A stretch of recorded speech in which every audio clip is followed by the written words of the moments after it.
नमस्कार, स्वागत है आपका उत्तराखंड की खबरों में और मैं हूं आपके साथ सुमन पाल। हरिद्वार में पतंजलि विश्वविद्यालय के प्रथम दीक्षांत समारोह में राष्ट्रपति रामनाथ कोविंद मुख्य अतिथि के रूप में शामिल होंगे। 28 नवंबर को प्रथम दीक्षांत समारोह होना है।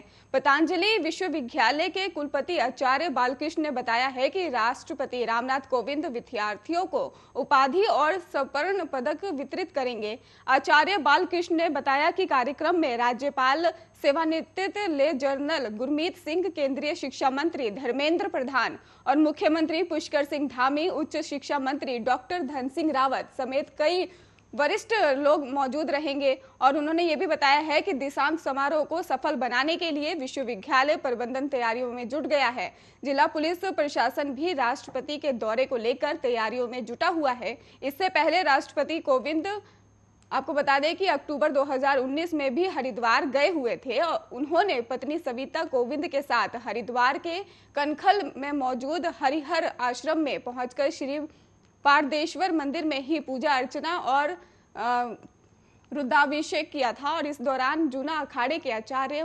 महामंडलेश्वर स्वामी अवधेशानंद गिरी महाराज की देखरेख में उन्होंने पूजन किया था।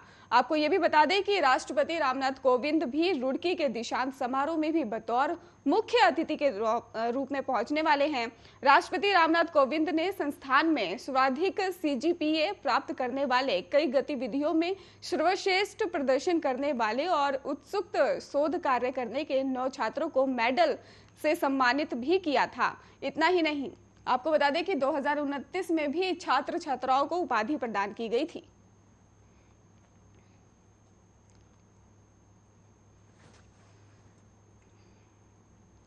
उत्तराखंड विधानसभा चुनाव को करीब 2.5 महीने हो चुके हैं और रह गया है, माफ कीजिए, 2.5 महीने रह चुके हैं। और इसको लेकर उत्तर प्रदेश में ही कई मसलों को लेकर सहमति आगे बात नहीं बढ़ पाई है, जबकि केंद्र, उत्तर प्रदेश और उत्तराखंड में बीजेपी की सत्ता काबिज होने के बाद ये उम्मीद की जा रही है कि ट्रिपल इंजन की ताकत से ही परिसंपत्तियों के सारी पहेलियां हल हो जाएंगी।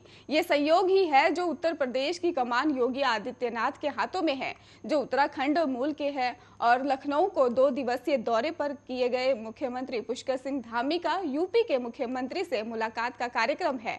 इस मुलाकात के दौरान दोनों मुख्यमंत्रियों के बीच राज्य के बीच बैठक होनी है। और इतना ही नहीं, ये भी कहा जा रहा है कि चुनावी साल में मुख्यमंत्री धामी की उम्मीद कर रहे हैं कि उत्तर प्रदेश सरकार राज्य के लंबित मसलों के हल निकालने में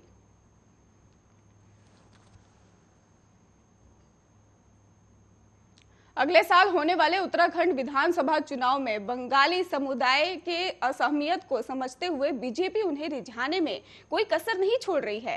हाल ही में बीजेपी अध्यक्ष JP नड्डा ने राज्य के अपने 2 दिवसीय दौरे के दौरान बंगाली समुदाय के साथ बातचीत की और 1971 में ही पूर्वी पाकिस्तान का अस्तित्व खत्म होने और बांग्लादेश के गठन के बाद राज्य में आए इस समुदाय का 70 सदस्यीय उत्तराखंड विधानसभा में आधा दर्जन से अधिक निर्वाचन क्षेत्रों में प्रभाव है। वे उधम सिंह नगर और राज्य के आसपास के इलाकों में चले गए थे और समुदाय सितारगंज, गदरपुर, रुद्रपुर और किच्छा खटीमा कुछ अन्य विधानसभा क्षेत्रों में प्रभावशाली भूमिका निभाता है। उत्तराखंड के एक वरिष्ठ बीजेपी नेता का कहना है कि बंगाली समुदाय के 7-9 विधानसभा क्षेत्रों के प्रभाव हैं और इन सीटों पर निर्णायक भूमिका निभाता है।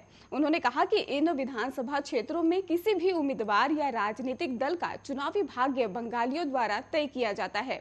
कोई भी पार्टी उनकी उपेक्षा नहीं कर सकती।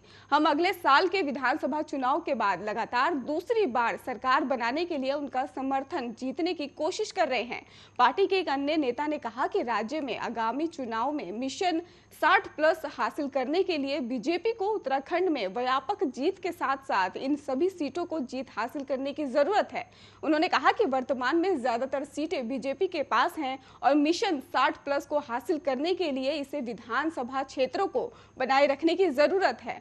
यह केवल बंगाली समुदाय का समर्थन जीतकर ही संभव होगा। राज्य में बंगाली समुदाय को लुभाने के अपने प्रयासों में बीजेपी सरकार ने उनके जाति प्रमाण पत्र में पूर्वी पाकिस्तानी लिखने की छूट दी है। और नड्डा ने समुदाय के साथ बातचीत के दौरान बीजेपी सरकार के इस फैसले की घोषणा की है।